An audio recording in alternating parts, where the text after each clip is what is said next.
रूपेभ्यश्च वो नमः।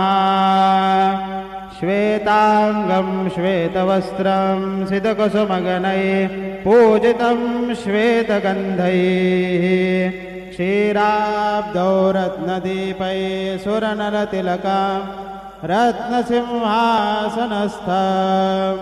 दौर्भिः पाशाङ्कुशाब्जा भयवरददतं चन्द्रमौलीन्द्रनेत्रं ध्यायेत् शान्त्यरथमीशं गणपतिममलं श्रीसमेतं प्रसन्नं गुरुर्ब्रह्मा गुरुर्विष्णुः गुरुर्देवो महेश्वरः गुरुः साक्षात् परब्रह्म तस्मै श्रीगुरवे नमः।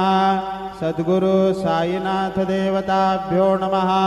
प्रातः पूजनार्थे गन्धाक्षतपुष्पैः सम्पूज्य अथ धूपः वनस्पतिरसोद्भूतो गन्धाढ्यो गन्ध उत्तमः आग्रेयः सर्वदेवानां धूपोऽयं प्रतिगृह्यताम्।